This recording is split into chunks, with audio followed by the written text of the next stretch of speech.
Hello and welcome to episode 56 of the Pitch Side podcast. I'm your host, HOD of the PSP. Like, share, comment on the YouTube version of this, and subscribe to the YouTube channel. Enable notifications to receive all the updates from the content on the channel. Unfortunately, this is going to be the last episode of the season. The last episode of the season will be on Monday, so this is the penultimate episode of the season, or maybe will be on Sunday even, to talk about the Champions League final. So thank you for all the support, throughout the season. There have been parts where I stopped making episodes completely and stuff, so I thought this intro deserved to be a little bit longer to really thank you for supporting the channel in any way you can, watching the videos and the podcasts and liking them and stuff. We're almost reaching 2,000 subscribers, which is a good feat for me. Hopefully we can reach that over the summer before the World Cup, so we can start making content with a little bit more enthusiasm even anyway. Let's not make this intro longer, let's go straight into the episode. So let's get in properly with the episode, and of course there's no way to talk about it any other way. It's the final of the Champions League, the biggest occasion in the footballing season, club season at least, is between Liverpool and Real Madrid at the Stade de France in Paris, in the Saint-Denis near Paris, and it's a big occasion, of course, between Liverpool, Real Madrid, two sides that absolutely have some of the greatest history in the competition, really. There's 19 titles on the pitch. There will be 13 for Real Madrid, 6 for Liverpool. Real Madrid looking for their 14th Champions League win, and of course Liverpool looking for their 7th. Real Madrid, they won 6 with the old system, they won 7 with the new system of the Champions League since 1992, and they're looking for their 8th. They never lost a final of the new system. They played 7, they won all the 7, while Liverpool played 10 finals in the Champions League, and this is their 10th final, and they won 6 of the previous 9. Of course, the three losses before, before this one, were 2007, 2018, and 1978 against Nottingham Forest back in the 70s. So let's start by talking about the path of both teams to this Champions League final, because I think it's an interesting path, really, for the two sides to get to where they are now. Because looking at the brackets, really, you look at Liverpool's path from the group stages, being in a group with Atletico Madrid, AC Milan, and Porto, a group where everybody said that this is a group of death or a hard group for Liverpool to get, but they end up with 18 points on top of that group. On the other side, you have Inter Milan or Real Madrid, who played with Inter Milan, Shakhtar Donetsk, and Sheriff Tiraspol. Everybody thought, and particularly after the Sheriff Tiraspol loss, everybody thought that maybe Real Madrid will slip up in the group stages, or even at the very best in the round of 16, which was a pretty understandable worry for some Real Madrid fans, and even for some pundits to say, considering how Real Madrid were at the time. They were not exactly standing on the firm ground that they are on right now. In the round of 16, let's say both of them had absolutely different, I would say, luck in the round of 16. Liverpool went away to Inter Milan, beat them 2-0 in the San Siro. It was a pretty, not comfortable, it was a pretty pedestrian win, although they made it very tough for themselves in the second leg in Anfield, when they lost 1-0. In Real Madrid, on the other hand, they lost to PSG 3-1, or 1-0 in France, and then they made it back 3-1 in Bernabeu in a great comeback. Of course, the hero of the comeback at the time was Karim Benzema, of course, who scored a hat-trick in that second leg at the Bernabeu, starting a really great campaign for Real Madrid, an unbelievable campaign, and until you see it, you probably will never believe it. And the Real Madrid fans, or generation of the Real Madrid fans who are lucky enough to see this campaign for Real Madrid, will tell it to their kids. And I think they will tell it anyway, regardless if it ends with a Champions League win or not. I think they will tell their kids about the stories about this game, about the Paris game, and the games afterwards, of course, and we're getting to that. In the quarterfinal, it was much easier draw for Liverpool, I think, against Benfica. They won away from home again, 3-1, and of course they drawn at Anfield 3-3. They rested the side, of course. They played second team players in that game.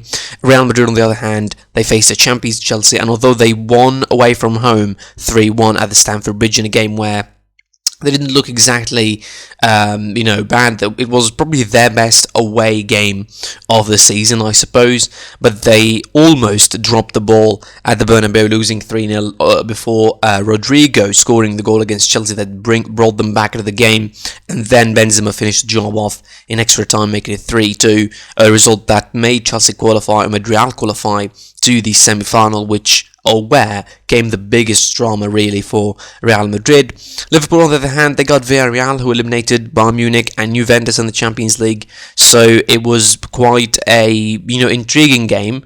The game at Anfield was pretty pedestrian, pretty straightforward, 2-0 for Liverpool. Everything looked fine, and people were asking if Jurgen Klopp was going to risk playing second team players against Villarreal in the Champions League semi-final to focus on the league, because he was embroiled in the league title race and stuff. He didn't, and Villarreal were leading 2-0 at half-time, and things were looking bleak for a moment, because really even the start of the second half was pretty bad. But then Luis Diaz came in, turned things around for Liverpool, and absolutely got them to the final, of course, deservedly to face Real Madrid, and who, on the other hand, in that semi-final, they absolutely smashed City 3-1, not in terms of domination, but they smashed their hearts even, because it was a heartbreaking story as far as Real Madrid is concerned, or as City are concerned really, because Real Madrid lost 4-3 in the first leg, and City dominated that game, could have scored more, 7 or 8 easily.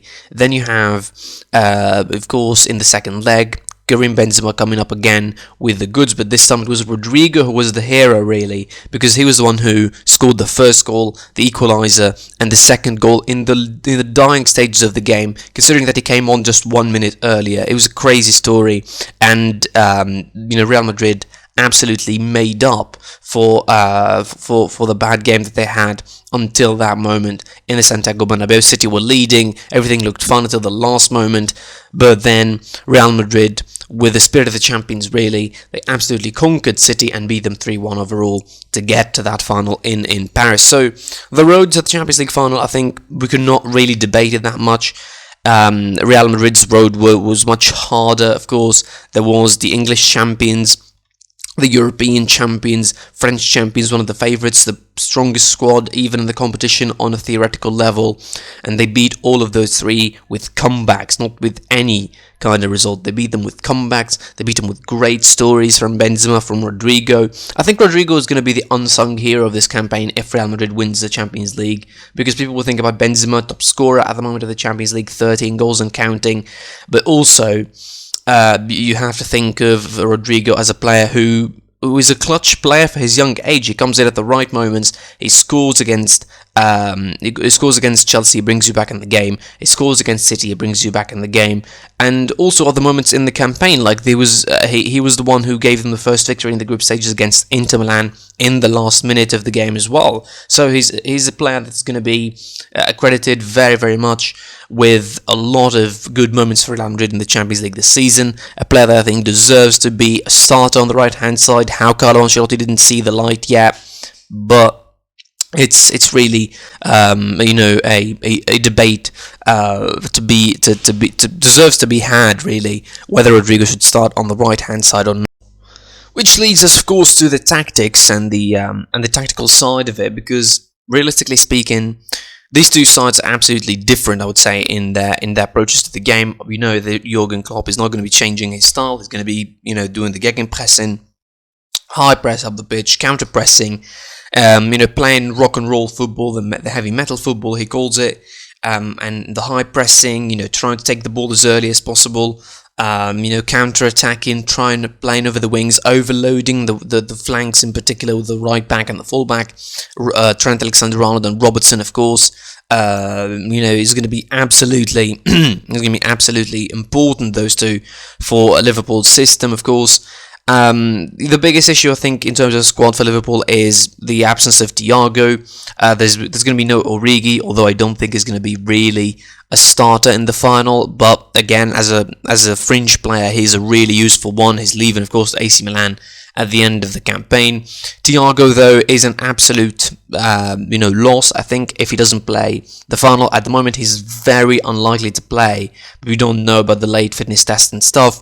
A player like him, he found his footing this season. Like, the last season, it wasn't really good for him, but I think this season he found his footing with Liverpool. He's starting to get the grip of the game. He's absolutely crucial.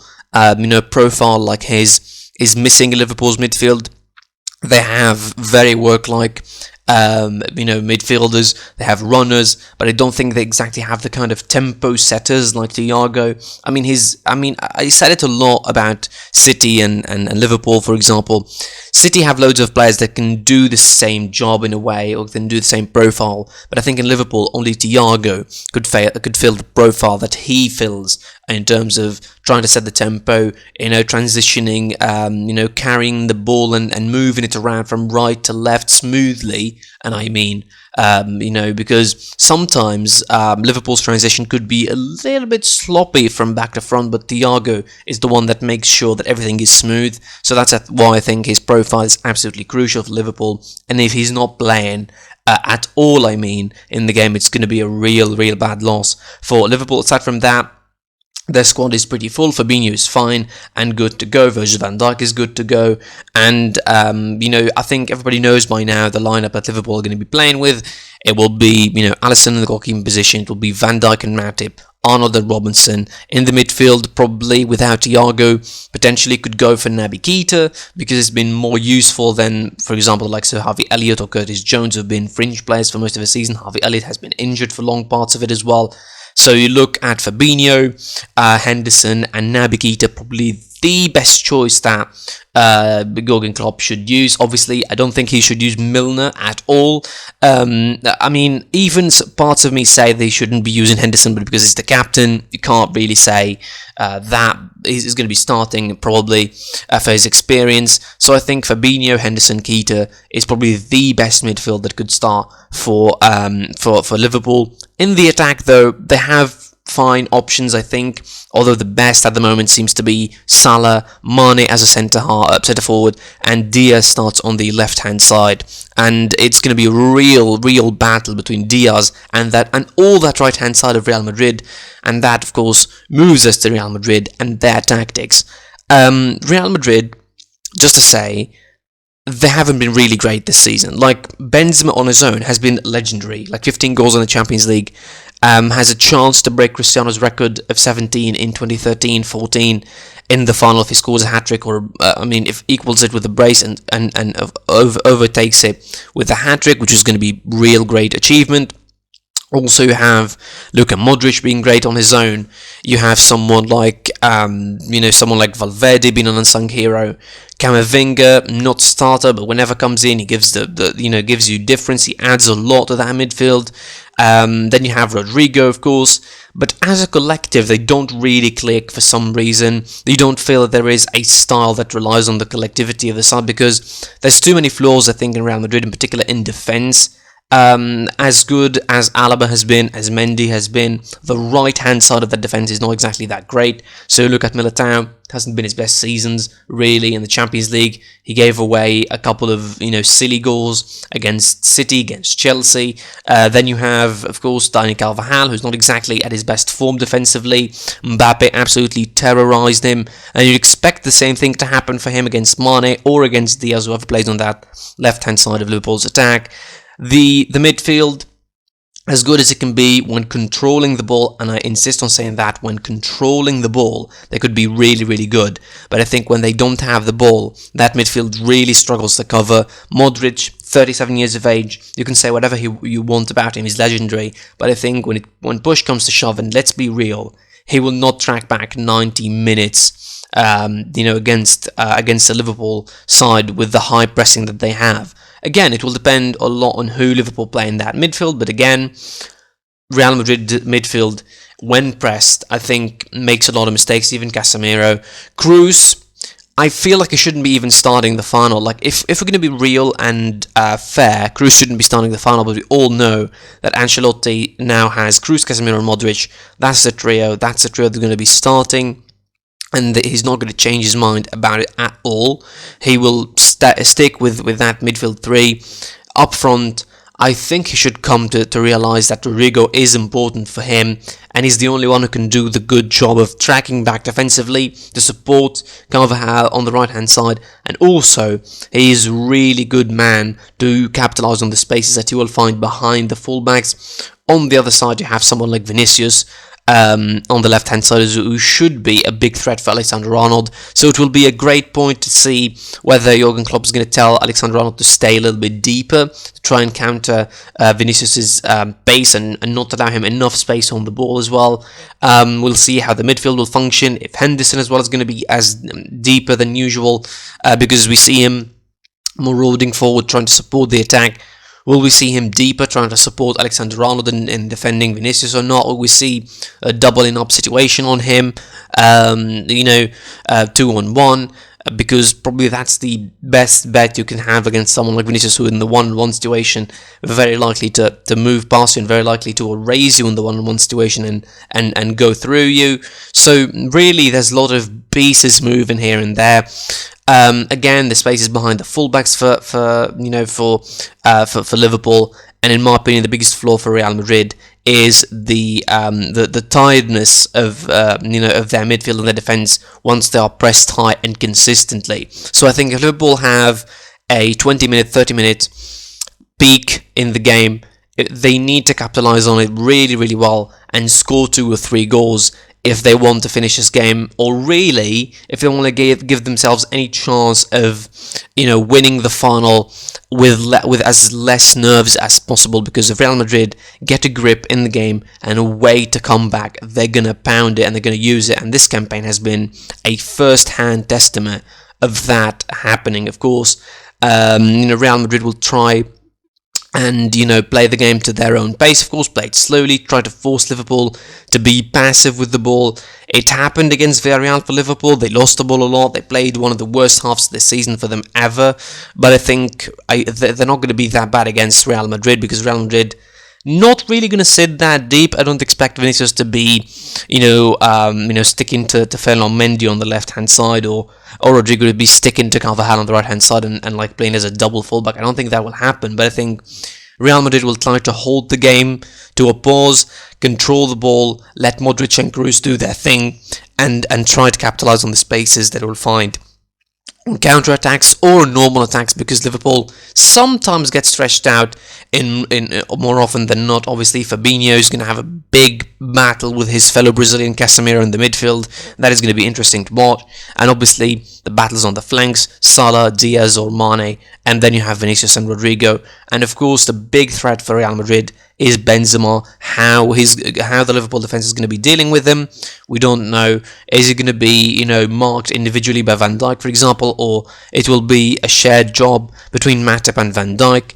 Seems to me like the best solution probably is going to be exchanging the marking between them. It worked for Chelsea in a while because it nullified Benzema's threat for like 90 minutes at the Bernabeu in the second leg, but it didn't nullify his threat once he got a little bit of a space in the extra time to score that second goal anyway. So it's a lot of battles, a lot of details to be talked about, lots of bits and pieces to think about for those two sides. And obviously Jurgen Klopp and Ancelotti are master tacticians, so every one of them will know the points, the weakness points of the other and the strength points of their team, and will try to play to them to their very best. Now, what is left, the last part of the episode, is going to be my predictions. Really, who I see winning the Champions League final. Again, is played on details. There's not really. I'm not going to say there's not really much separating the two sides, because there is. I think technically there's so many differences between the two sides. There's some more quality in Liverpool than there is in Real Madrid, but obviously when you have players like Karim Benzema, like Luka Modric, who can change the outcome of the game on their own pretty much sometimes, it really makes a big difference when it comes to making a prediction like this. I will go slightly to Liverpool, give them the advantage in this one, and I know it might bite me because Real Madrid never lost a final. But I'm going for Liverpool in this one just because I think the quality will be too much for Real Madrid to overcome, one. And second, I think those games where they played the high, basically played with high intensity And I think Liverpool's attacking quality in particular, Salah, Diaz and Mane have too much for Real Madrid's defence to resist, in my opinion. I don't think that the fullbacks in particular will be really up for it because, for example, against City for Real Madrid, the right-hand side of their defence was not exactly as broken as the left one because there's Mahrez on it.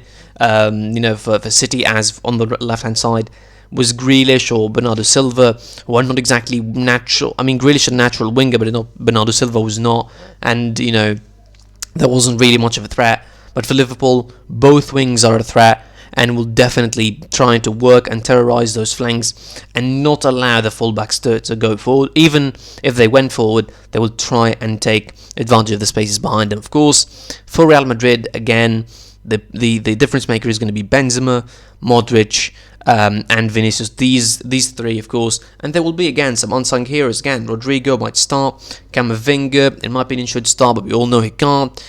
So there's lots of moving pieces here and there to change your mind on by the second, really.